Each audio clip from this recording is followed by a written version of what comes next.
جی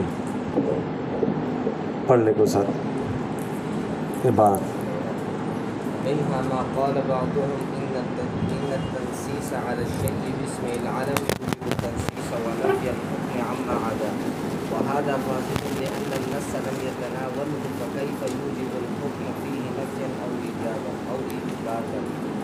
ومنها ما قال الشافعي رحمه الله إن الحكم متى علق بالشرط أو أضيف إلى مسمى بوصف خاص أوجب نفي الحكم عند عدم الشرط أو الوصف، ولهذا لم يجوز نكاح الأمة عند فوات الشرط أو الوصف المذكورين في قوله تعالى ومن لم يستطع منكم قولا أن ينكح المحصنات المؤمنات فمما ملكت أيمانكم من فتياتكم المؤمنات، وحاصله أنه الحق الوصف بالشرط واعتبر التعليق بالشرط عاملا في منع الحكم دون السبب، ولذلك أبطل تعليق الطلاق والعتاق بالملك، وجوز التكفير بالمال قبل الحنس، لأن الوجوب حاصل بالسبب على أصله، ووجوب الأداء متراخٍ عنه بالشرط، والمال يحتمل الفصل بين وجوبه ووجوب أدائه، أما البدني فلا يحتمل الفصل، فلما تأخر الأداء لم يبقى الوجوب. جی بسم اللہ الرحمن الرحیم. اللهم صل على محمد النبی الأمی وعلى آلہ وسلم تسلیما. منہا ان وجوہ فاسد میں سے ما قال وہ ہے جو کہا ہے بعضهم بعض حضرات نے ان التنصیص علی الشیء باسم العلم کہ تصریح کرنا بے شک تصریح کرنا کسی بھی چیز پر اس کے اسم علم کے ساتھ یہ واجب کرتا ہے یوجب التخصیص واجب کرتا ہے تخصیص کو نفی الحکم اور حکم کے نفی کو عما عداہ اس کے علاوہ سے. وہذا فاسد اس لیے فاسد لأن النص لم يتناول یا لما لم يتناول کیا ہے اس سے پہلے لما نہیں ہے کسی کی کتاب میں ہاں کسی بھی جگہ پر کسی کے پاس کوئی لما نہیں ہے سب کے پاس لم ہے. اچھا چلو ٹھیک ہے لم خیر لیکن لن نہ ہو اس لیے کہ نص جو ہے جب اس کو شامل نہیں ہے تو فکیف یوجب الحکم تو کیسے یہ حکم کو واجب کر سکتی ہے فی اس میں نفی یا اثبات نفی میں یا اثبات میں. اور منہا اور ان وجوہ فاسدہ میں سے ما قال شافعی وہ ہے جو امام شافعی رحمہ اللہ نے فرمایا ہے ان الحکم متى علق بشرط کہ بے شک حکم جب وہ معلق کیا جائے کسی شرط کے ساتھ اور اضیف الی مسمى بوصف خاص کہ اس کو منسوب کیا جائے ایسی ذات کی طرف جو متصف ہو کسی خاص وصف کے ساتھ اوجب نفی الحکم عند عدم الشرط والوصف تو واجب کرتا ہے حکم کی نفی کو شرط یا وصف کے عدم کے معدوم ہونے کے وقت. ولہذا اسی وجہ سے لم یجوز نکاح الامد نئی جائز قرار دے دیا اور باندی کے نکاح کو عند فوات الشرط والوصف المذکورین شرط اور وصف کے فوت ہونے کے وقت وہ شرط و وصف جو دونوں مذکور ہیں اللہ تعالیٰ کے اس قول میں ومن لم یستطع منکم قولا کہ جو نہ رکھتے ہو طاقت تم میں سے ان ينكح المحصنات المؤمنات کے نکاح کر لیں پاک دامن مومن عورتوں کے ساتھ فمما ملکت ایمانکم من فتیات پھر ان کے ساتھ جن کے تمہارے دائیں ہاتھ مالک ہیں تمہارے مومن باندیوں میں سے. وحاصلہ تو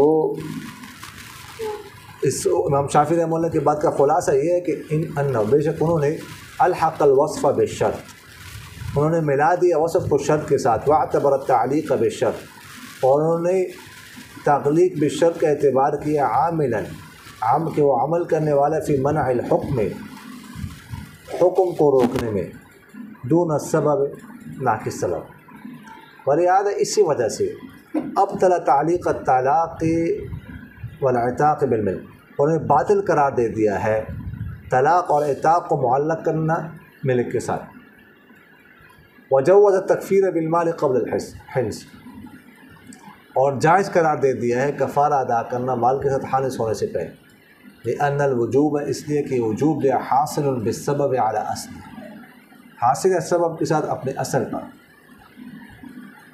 اور وجوب ایجاد جو ہے وہ متأخر ہے اس سے شرط کے ساتھ، والمالی، اور جو مالی ہوتا ہے، مالی سے مراد یعنی واجب مالی، عبادت مالی، وہ احتمال لگتا ہے الفصل، فرق کا وجوب، نفس وجوب میں اور اس کے وجوب میں وجوب ادا۔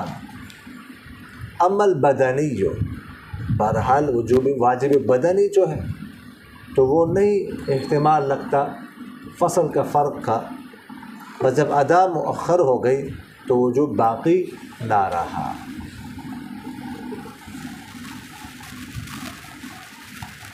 تو کل ہم نے عرض کیا تھا کہ یہاں سے مصنف رحمہ اللہ کیا کرنے لگے ہیں، وجوہ فاسدہ کو ذکر کرنے لگے ہیں۔ تو سب سے پہلی وجہ فاسد وہ ہے جس کے بعض حضرات مثلا ابو بکر دقاق، ابو حامد سروردی، بعض حنابلہ اور اشاعرہ اس کے قائل ہیں۔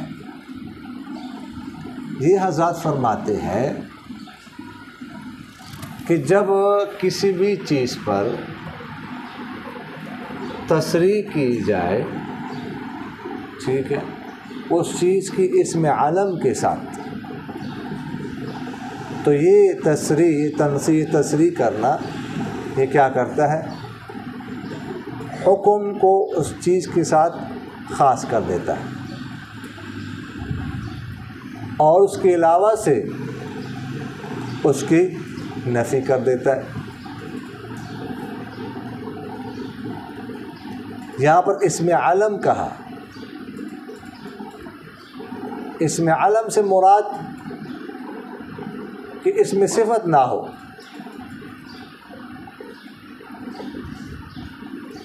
چاہے اس میں جنس ہو، جیسے الماء من الماء،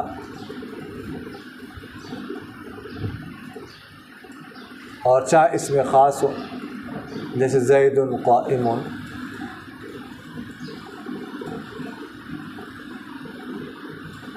سمجھ آ گئی کہ نہیں ہے؟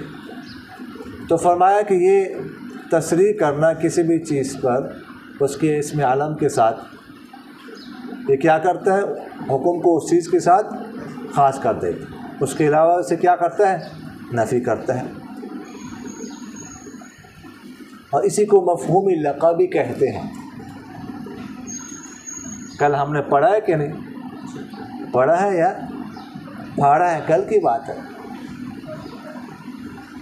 سمجھ آ رہی کہ نہیں آ رہی؟ مفہوم لقبی اسی کو کہتے ہیں۔ اب فرماتے دیکھیے گا، آپ صلی اللہ علیہ وسلم نے فرمایا الماء من الماء، پانی پانی سے ہے۔ الماء، پہلے پانی سے مراد کیا ہے، غسل، اور من الماء دوسری پانی سے مراد کیا ہے، منی، کہ غسل واجب ہوتا ہے منی نکلنے سے، یعنی پانی بہانا ہے، پانی ڈالنا ہے، پانی کی وجہ سے، منی نکلنے کی وجہ سے۔ سمجھ آگے کہ نہیں آئی؟ تو اب جب یہ فرمایا آپ صلی اللہ علیہ وسلم نے، تو انصار نے جو کہ عرب تھے، اس سے کیا سمجھا، اکسال کی وجہ سے کیا سمجھا کہ اکسال کی وجہ سے غسل واجب نہیں ہوتا۔ اکسال چھوٹے کاف کے ساتھ سین کے ساتھ، اکسال کا تو پتہ ہے نا، اکسال کا تو پتہ ہے نا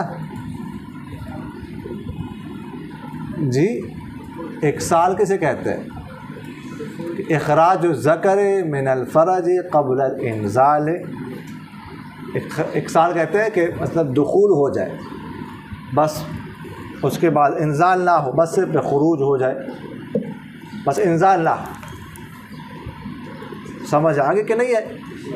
ہاں یہ سمجھ آ گئی۔ 1 سال انجیکشن لگا دیا لیکن انجیکشن کے اندر جو میڈیسن ہے، دوائی، اس کو خالی نہیں کیا، ٹیکا لگا دیا۔ سمجھ آ رہی کہ نہیں؟ اس کو 1 سال کہتے ہیں، چھوٹے کاف اور سین کے ساتھ۔ تو انصار نے اہل لسان ہونے کے باوجود یہ سمجھا کہ اس 1 سال سے غسل واجب نہیں ہوتا۔ اگر اس کا یہ فائدہ یہ واجب نہ کرتا، ٹھیک ہے، کیا نام ہے، حکم کو خاص نہ کرتا، معادا سے نفی نہ کرتا، تو انصار اہل لسان ہونے کے باوجود اسے پہ کیوں یہ سمجھتے کہ بس غسل کو کیا کر دیا، خاص کر دیا، کس کے ساتھ؟ منی نکلنے کے ساتھ، اور معادا سے نفی کی، 1 سال سے نفی ہو گئی۔ مثال سمجھ آ گئی کہ نہیں آئی؟ سمجھ تو آ رہی نا، ابھی عبارت کی سمجھ آ گئی نا مثال کے ذریعے سے۔ اور جو حضرات 1 سال سے وجوب غسل کے قائل ہیں، وہ بھی اس استدلال کی نفی نہیں کرتے جو انصار نے کیا تھا الماء من الماء سے، بلکہ وہ حضرات یہ فرماتے ہیں کہ دوسرے حدیث آپ صلی اللہ علیہ وسلم کی، اذا التقى الختانان وتوارت الحشف وجب الغسل، کہ جب ختانین ملاقات کر لے، آپس ختانین کے آپس میں گہری ملاقات ہو جائے۔ ختانین تو جانتے ہیں کہ نہیں جانتے؟ یعنی مرد کی شرم کا، عورت کی شرم کا، سمجھ آگے کہ نہیں ہے؟ تو وتوارت الحشف، اور حشف کیا ہو جائے؟ چپ ہو جائے۔ حشف یعنی جو مرد کا اعلی تناسل ہے، اس کا اوپر والا جو حصہ ہے، جو ٹوپی ہے، وہ کیا ہو جائے؟ چپ ہو جائے۔ وجب الغسل، تو غسل کیا ہوگا؟ واجب ہو جائے گا۔ سمجھ آگے کہ نہیں ہے؟ تو اب یہ کہتے ہیں اس حدیث کی وجہ سے وہ منسوخ ہے الماء من الماء، حالانکہ اس استدلال کا وہ انکار نہیں کرتے، لیکن وہ منسوخ مانتے ہیں اس حدیث کی وجہ سے۔ وہ کہتے ہیں اگر ہم جو ہے نا، جب کسی چیز پر اسم علم کے ساتھ تصریح کی جائے تو اگر اس کو اس کے ساتھ خاص کر کے معادا سے نفی نہ کرے تو پھر یہ جو تنصیص ہے، یہ جو تصریح کی گئی، اس کا فائدہ کیا؟ اس کا یہی تو فائدہ ہے کہ اس کو خاص کر کے معادا سے نفی کر دے، مگر نہ جس کا کوئی فائدہ نہیں، یہ تو کلام لغو ہو جائے گا۔ سمجھ آگے کہ نہیں؟ تو ہم کہتے ہیں، یعنی مصنف رحمہ اللہ فرماتے وَهَذَا فَاسِقٌ، یہ بات کیا ہے؟ فاسق۔ کیوں؟ اس لیے کہ جب نص جو ہے نا، جس سے آپ معادا سے نفی کر رہے ہیں، نص اس کو شامل ہی نہیں ہے، نص اس چیز کو شامل ہی نہیں، تو اس میں کیسے نص عمل کر سکتی ہے نفی یا اس بات میں؟ اس میں کیسے حکم واجب کر سکتی ہے نفی یا اس بات میں؟ نص اس کو شامل ہی نہیں، تو نص تو وہاں پر عمل کرتی ہے جہاں پر جس چیز کو شامل ہو۔ اچھا، پھر ان کا یہ کہنا کہ اگر ہم یہ نہ کریں تو پھر اس کا فائدہ کیا ہے، اس کو خاص کر کے معادا سے نفی کرے، تو اس کا جواب ہے کہ اس کا فائدہ یہ ہے کہ یہ جو نص ہے اس میں مجتہد کیا کر لے، علت تلاش کر کے قیاس کے ذریعے سے غیر نص میں حکم ثابت کر کے اجتہاد کا درجہ حاصل کر لے، اجتہاد کا درجہ حاصل کر لے، تو یہ فائدہ ہے۔ اب ہم کہتے ہیں کہ اگر آپ حضرات کی بات ہم تسلیم کر لیں کہ حکم کو اس کے ساتھ خاص کر کے ما عدا سے اس کی نفی کی جائے، اس پہ پھر کئی خرابیاں لازم آتی ہیں۔ مثلا قرآن پاک میں اللہ تعالیٰ فرماتے ہیں نا اشہر حرم کے بارے میں، ان عدۃ الشہور عند اللہ 12 شہرا یوم خلق السماوات والارض منها 4 حرم ذلك الدین القیم۔ آگے کیا فرماتے ہیں؟ فلا تظلموا فیہن انفسکم، کہ ان مہینوں میں یعنی اشہر حرم میں جو 4 مہینے، اشہر حرم کون کون سے ہیں جی؟ اچھا، کون کون سے؟ شوال ہے، رمضان ہے، ہاں ہاں اچھا اچھا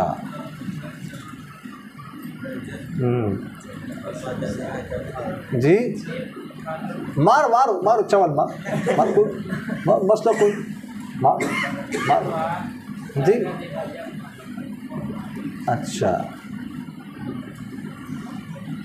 اشہر حرم 4 ہے، ذوالقعدہ، ذوالحجہ، محرم اور رجب، 3 مہینے مسلسل ہیں، پھر درمیان میں کچھ ماہ کا گیپ پہ رجب ہے، ان کو اشہر حرم کہا جاتا ہے۔ سمجھ آ رہی کہ نہیں ہے؟ تو فرمایا کہ ان مہینوں میں اپنے اوپر ظلم مت کرو، فلا تظلموا فیہن انفسکم۔ تو اگر آپ کی بات مان لی جائے، اس کو خاص کر کے ما عدا سے نفی کی جائے، تو اس کا مطلب ہے کہ ان مہینوں میں تو اپنے اوپر ظلم مت کرو، لیکن ان کے علاوہ اپنے اوپر ظلم کر سکتے ہو۔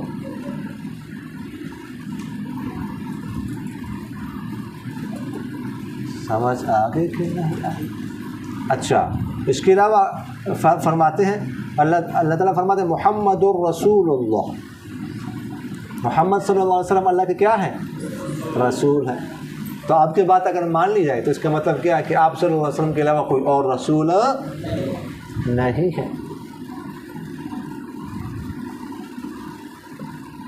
کسی نے کہا جاء زید، زید آیا، سمجھ آ رہا؟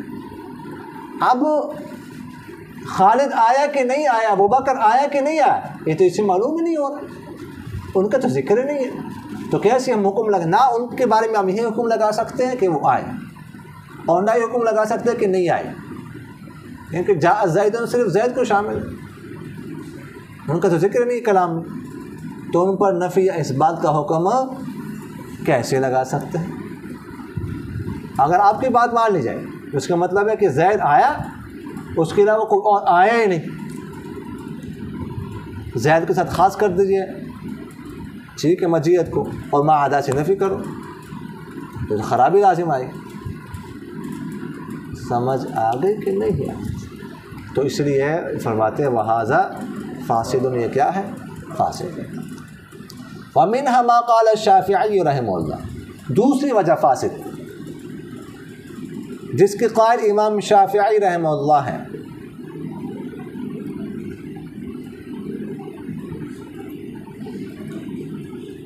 وہ فرماتے ہیں کہ جب کسی حکم کو معلق کیا جائے کسی شرط پر، یا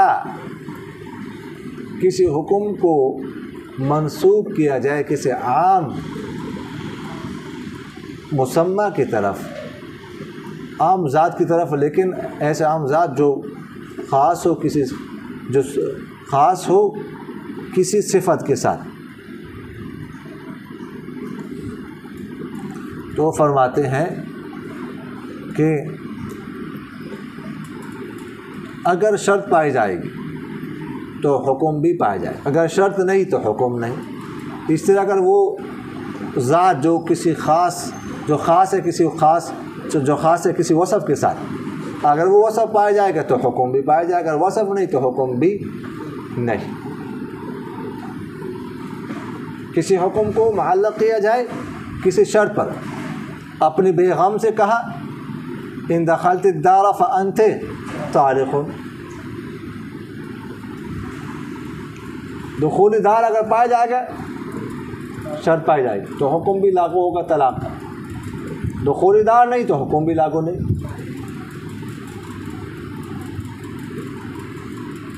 سمجھ آ گئی. اسی طرح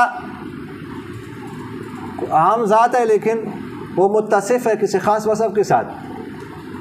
مثلا فی الغنم الصائمۃ زکوٰۃ. غنم ایک عام اسم ہے، بکریہ صائمہ بھی ہو سکتی ہے، علوفہ بھی ہو سکتی ہے، لیکن اس کو خاص کر دیا ہے وصف کے ساتھ. فی الغنم الصائمۃ یعنی صائمہ کے بارے میں کل ہم نے پڑھا ہے. وہ بکریہ جو وہ جانور جو سال کا اکثر حصہ باہر چرتے ہیں، یعنی 7 ماہ یا اس سے زیادہ 8 ماہ، کم سے کم 7 ماہ بنیں، تو اس میں زکوٰۃ ہے. تو اب غنم عام اسم ہے لیکن خاص کر دے اس کو صائمہ کے ساتھ. تو اگر صائمہ کی صفت پائی جائے گی تو زکوٰۃ کا حکم بھی لاگو ہوگا. اگر صائمہ کی صفت نہیں پائی جائے گی تو زکوٰۃ کا جو حکم ہے وہ بھی لاگو نہیں ہوگا.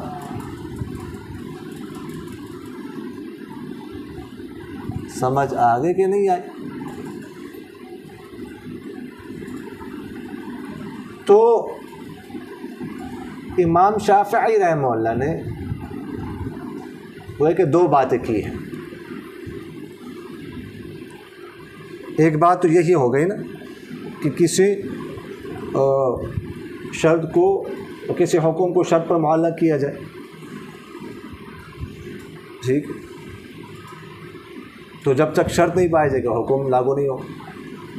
یا کسی عام اسم کو متصف کیا جائے کسی خاص وصف کے ساتھ، تو جب تک وہ صفت نہیں تو حکم بھی لاگو نہیں. ایک بات. اور دوسرا کام انہوں نے یہ کیا کہ انہوں نے وصف کو شرط کے ساتھ ملا دیا. سمجھ آ گئی کہ نہیں ہے؟ وصف سے مراد یہاں پر وصفی نحوی وصف نہیں بلکہ قائم بالغیر مراد ہے.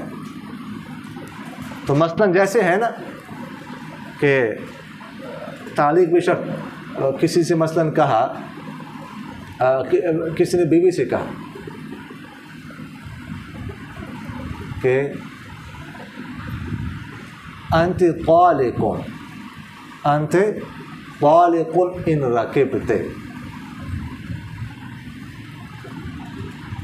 کہ تجھے کیا ہے؟ طلاق ہے جب تم کیا ہو؟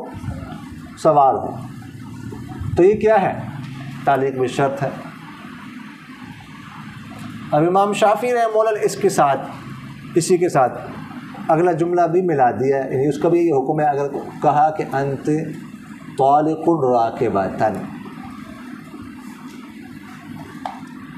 تو انت طالق راکبۃ، اس کو امام شافعی رحمہ اللہ نے ملا دیا کس کے ساتھ؟ انت طالق ان رکبت. انت طالق ان رکبت کا جو حکم ہے وہی حکم ہے انت طالق راکبۃ کا. سمجھ آگے کہ نہیں آئی؟ یہ بات سمجھ آ گئی نا؟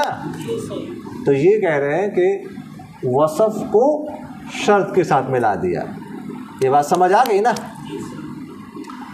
تو فرماتے وَلِهَذَا، اسی وجہ سے، وَلِهَذَا اسی وجہ سے، لم يجوز نکاح الامۃ عند فوات الشرط. ایک مسئلہ ہے، اختلاف مسئلہ، کہ اگر کسی کو آزاد عورت کے ساتھ نکاح کرنے پر قدرت ہو تو کیا وہ باندی سے نکاح کر سکتا ہے کہ نہیں؟ اور کیا باندی کا مومنہ ہونا شرط ہے کہ نہیں؟ تو امام شافعی رحمہ اللہ یہ دونوں شرطیں لگاتے ہیں کہ باندی سے تب نکاح کر سکتے ہیں جبکہ آزاد عورت سے نکاح کرنے پر قدرت حاصل نہ ہو. اگر آزاد عورت کے ساتھ نکاح کرنے پر قدرت حاصل ہے تو باندی سے نکاح نہیں کر سکتے، اور باندی کا مومنہ ہونا شرط ہے. جبکہ ابو حنیفہ رحمہ اللہ فرماتے ہیں کہ باندی کے ساتھ نکاح کرنے کے لیے آزاد عورت کے ساتھ نکاح پر قدرت شرط نہیں ہے. کوئی آزاد کے ساتھ نکاح کر سکتا ہو تب بھی باندی کے ساتھ نکاح کر سکتا ہے، اور باندی کا مومنہ ہونا شرط نہیں ہے. اگر کتابیہ ہو تو بھی نکاح ہو سکتا ہے. امام شافعی رحمہ اللہ فرماتے ہیں کہ باندی کے ساتھ نکاح پر قدرت ہے، آزاد کے ساتھ نکاح پر قدرت ہے تو باندی کے ساتھ نکاح نہیں. قدرت نہ پر باندی کے ساتھ، وہ وجہ بتاتے ہیں کہ بعض اوقات ایسا ہو سکتا ہے کہ آزاد عورت کا جو مہر ہے وہ زیادہ ہوتا ہے، باندی کا کم ہوتا ہے، تو کوئی آزاد عورت کا مہر ادا نہیں کر سکتا تو باندی کے ساتھ نکاح کر لے. اسی طرح آزاد عورت کا جو نال و نفقہ ہوتا ہے وہ زیادہ ہوتا ہے، باندی کا کم ہوتا ہے، تو کوئی آزاد عورت کا برداشت نہیں کر سکتا تو باندی کے ساتھ کر لے. سمجھ آگے کہ نہیں؟ اور یہ دونوں باتیں اس آیت میں کیا ہے؟ موجود ہے. سمجھ آ رہی ہے کہ نہیں آ رہی؟ تو پہلے اللہ تعالیٰ نے کیا کیا؟ باندیوں کے نکاح کو معلق کر دیا آزاد عورتوں کے ساتھ نکاح نہ کرنے کی قدرت پر. پھر کیا کر دیا؟ باندی کو کیا کر دیا؟ مقید کر دیا ایمان کے شرط کے ساتھ کہ باندی کا تم نکاح کر سکتے ہو تب جب کہ کیا ہو، وہ مومنہ. سمجھ آگے کہ نہیں آئی؟ تو اب امام ابو حنیفہ رحمہ اللہ تو فرماتے ہیں کہ یہ دونوں باتیں شرط نہیں ہے باندی کے ساتھ نکاح کرنے کے لیے. یہ جو فرمایا ہے نا اس میں قرآن پاک کی آیت میں فَبِمَا مَلَكَتْ أَيْمَانُكُم مِّن فَتَيَاتِكُمُ الْمُؤْمِنَاتِ، تو یہ قید جو ہے نا، یہ قید یہ احترازی نہیں ہے، یہ اتفاقی ہے. من فتياتكم المؤمنات پر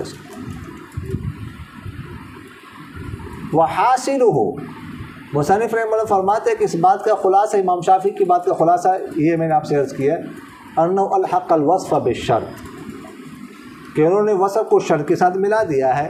واعتبر التعلیق بالشرط عاملا فی منع الحکم دون السبب.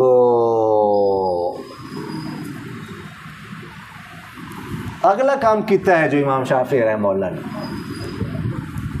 وہ ہے کہ واعتبر التعلیق بالشرط عاملا فی منع الحکم دون السبب. امام شافعی رحمہ اللہ فرماتے کہ تعلیق بالشرط جو ہوتی ہے یہ حکم کے لیے مانع ہوتی ہے، سبب کے لیے مانع نہیں. یہ حکم کو روکتی ہے، سبب کو نہیں. کسی نے اپنی بیگم سے کہا ان دخلت دارا فانت طالق، سمجھ آگے کہ نہیں ہے؟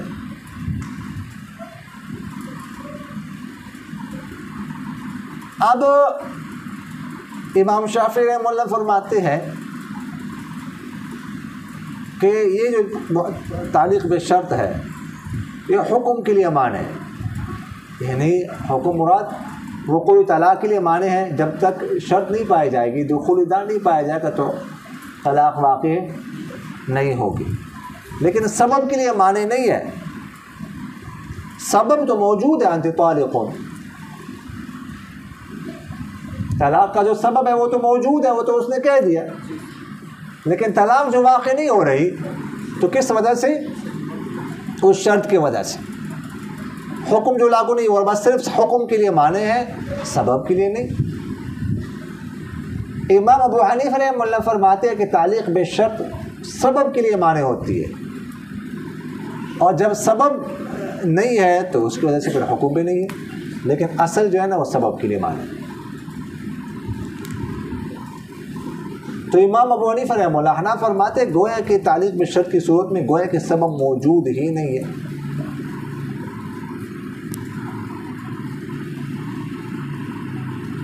سمجھ آ رہی کہ نہیں آ رہی؟ گویا کہ یہ جملہ موجود ہی نہیں ہے انت طالق، یہ تب موجود ہوگا جب شرط پائی جائے گی۔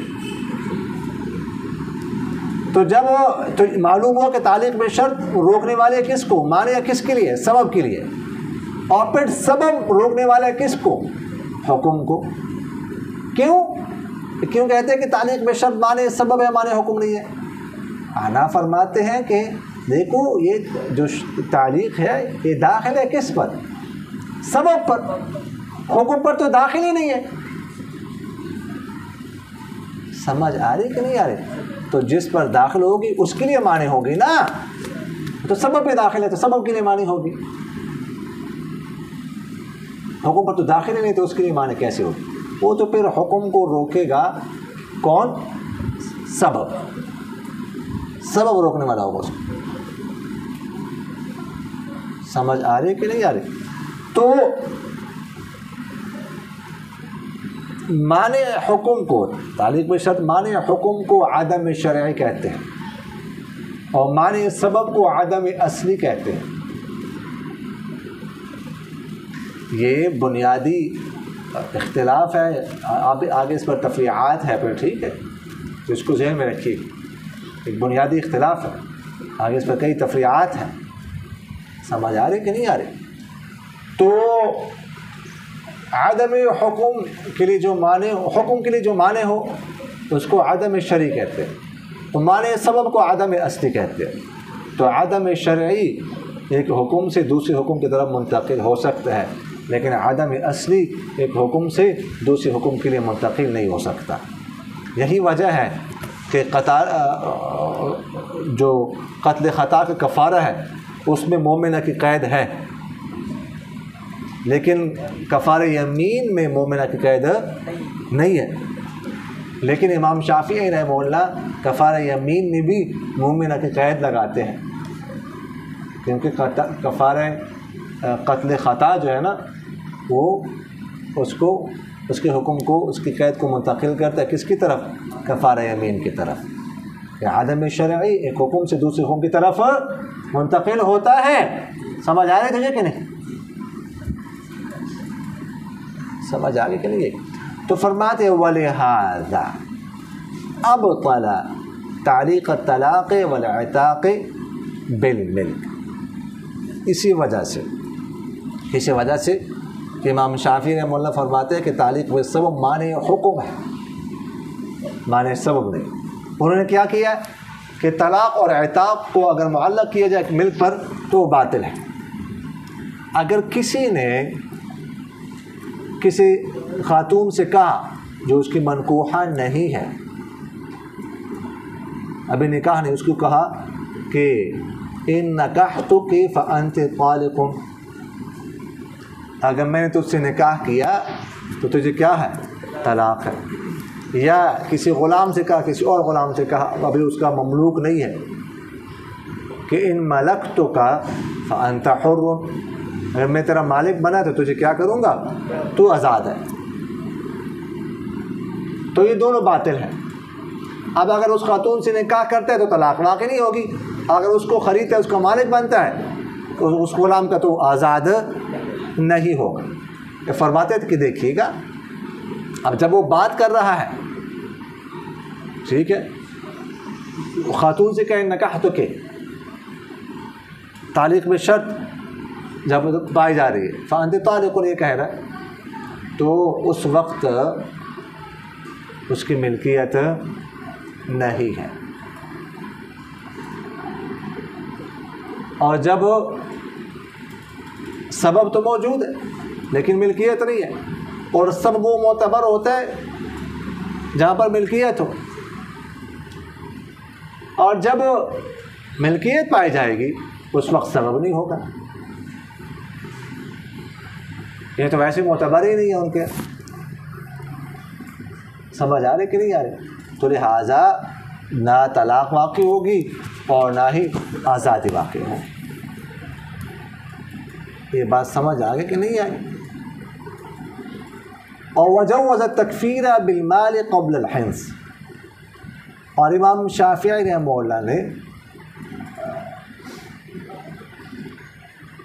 کفارہ ادا کرنا مال کے ساتھ حین سے پہلے اس کو جائز قرار دے دیا۔ اگر کسی نے قسم اٹھائی کہ میں ایسا نہیں کروں گا، ابھی تک وہ کام اس نے کیا نہیں ہے، تو آیا کفارہ ادا کر سکتا ہے کہ نہیں؟ یعنی حانث ہونے سے پہلے کفارہ ادا کر سکتا ہے کہ نہیں؟ سمجھ آ رہی کہ نہیں آ رہی؟ تو امام شافعی رحمہ اللہ فرماتے ہیں کفارہ ادا کر سکتا ہے حانث ہونے سے پہلے۔ وہ فرماتے ہیں کہ یمین جو ہے نا، یمین اس کا یمین جو ہے خود کفارے کے لیے نفسی وجوب ہے، اور حانث ہونا یہ تو سبب ہے کس کے لیے؟ وجوب ادا کے لیے۔ تو نفسی وجوب کا سبب جو ہے نا کیا نام ہے، وہ تو یمین ہے۔ قسم جب اس نے اٹھائی نا، قسم جب اس نے اٹھائی تو بس نفسی وجوب تو پایا گیا۔ اب نفسی وجوب پایا گیا، ٹھیک ہے، وجوب ادا رہتا ہے، تو اس لیے چونکہ نفسی وجوب پایا گیا کفارہ ادا کر سکتا ہے۔ اور واجب مالی میں نفسی وجوب اور وجوب ادا میں فرق ہو سکتا ہے، کوئی حرج نہیں۔ مثال کے طور پر وہ کہتے ہیں اگر کسی نے کوئی چیز خرید لی 3 ماہ کے ادھار پر کہ ادائیگی 3 ماہ بعد ہوگی، تو جو ثمن کے لیے نفسی وجوب ہے وہ تو پایا گیا، عقد ہے، بیع ہے، لیکن وجوب ادا پایا جائے گا کب؟ اس کا سبب جب 3 مہینے پورے ہوں گے۔ سمجھ آگے کہ نہیں آئی؟ تو واجب مالی میں نفسی وجوب میں وجوب ادا میں فرق ہو سکتا ہے، اس میں کوئی حرج نہیں ہے۔ جبکہ احناف فرماتے ہیں کہ نہیں، حانث ہونے سے پہلے کفارہ ادا نہیں کر سکتا۔ اگر کسی نے حانث ہونے سے پہلے کفارہ ادا کیا تو حانث ہونے کے بعد دوبارہ ادا کرنا پڑے گا، اور وہ جو ادا کیا تھا اس کی طرف سے صدقہ شمار ہوگا۔ احناف فرماتے ہیں کہ یمین جو ہے نا، یہ تو محلوف علیہ، جس چیز پر قسم اٹھائی ہے اس کو پورا کرنے کے لیے ہے، یہ تو بطور تاکید ہوتی ہے کہ ہاں وہ کام میں ضرور کروں گا جس کے بارے میں قسم اٹھا رہا ہے، اس لیے ہے۔ یہ تو یمین کے لیے نفسی وجوب نہیں۔ سمجھ آ رہی کہ نہیں آ رہی؟ لہٰذا اس سے پہلے وہ ادا بھی نہیں کر سکتے۔ امام شافعی رحمہ اللہ نے عبادت مالیہ میں واجب مالی اور بدنی میں فرق کیا، اور انہوں نے فرمایا واجب مالی میں تو جو ہے نا وہ فرق ہو سکتا ہے نفسی وجوب ادا میں، لیکن واجب بدنی میں ایسا نہیں ہو سکتا۔ واجب بدنی میں نفسی وجوب اور وجوب ادا دونوں ساتھ ساتھ پائے جاتے ہیں۔ مثلا نماز ہے، روزہ ہے، یہ واجب بدنی ہے، تو نماز کا وقت ہو گیا تو نفسی وجوب وجوب ادا ساتھ ساتھ دونوں پائے جا رہے ہیں۔ سمجھ آ رہی کہ نہیں آ رہی؟ تو اس میں تو فرق نہیں ہو سکتا، البتہ ورنہ جو کیا نام ہے واجب مالی ہے اس میں یہ فرق ہو سکتا ہے۔ سمجھ آگے کہ نہیں آئی؟ وما علینا الا البلاغ۔ شاباش، تکرار کرو۔